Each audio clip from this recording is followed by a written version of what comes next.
70 वर्षों तक ब्रिटेन के साम्राज्य पर राज करने वाली रानी एलिजाबेथ द्वितीय का गुरुवार को स्कॉटलैंड के बालमोरल कैसल में निधन हो गया।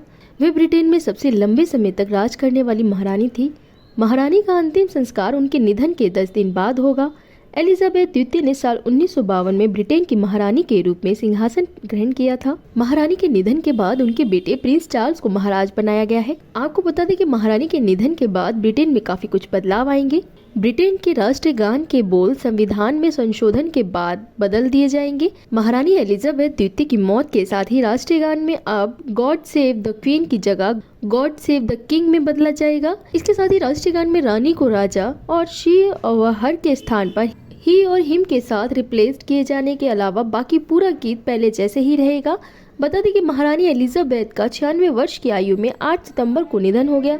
वे 70 वर्षों तक सत्ता में रहने वाली दुनिया की सबसे उम्रदराज महारानी थी। गॉड सेव द किंग वास्तव में ओरिजिनल यूनाइटेड किंगडम का नेशनल एंथम है। ये 1745 में लिखा गया था और रॉयल फैमिली के आधिकारिक वेबसाइट के अनुसार 19वीं शताब्दी की शुरुआत में इसका इस्तेमाल यूके के राष्ट्रीय गान के रूप में जाना जाने लगा। किंग जॉर्ज 6 के सम्मान में गीत गॉड सेव द किंग थे। 1952 में रानी ने सिंहासन ग्रहण किया, जिसके बाद गॉड सेव द क्वीन गाया जाने लगा था। इसके साथ ही ब्रिटेन में नई करेंसी छापी जाएगी। अभी तक नोटों पर रानी का फोटो छपा होता था, लेकिन अब उनके निधन के बाद ब्रिटेन के नए राजा किंग चार्ल्स की तस्वीर छापी जाएंगी।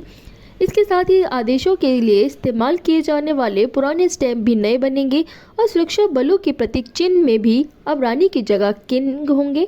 वहीं आपको बता दें कि महारानी एलिजाबेथ द्वितीय के नेटवर्थ को लेकर अलग अलग रिपोर्ट्स में कई दावे किए गए हैं। फॉर्च्यून के अनुसार महारानी एलिजाबेथ द्वितीय अपने पीछे $500 मिलियन की संपत्ति छोड़ के गई हैं।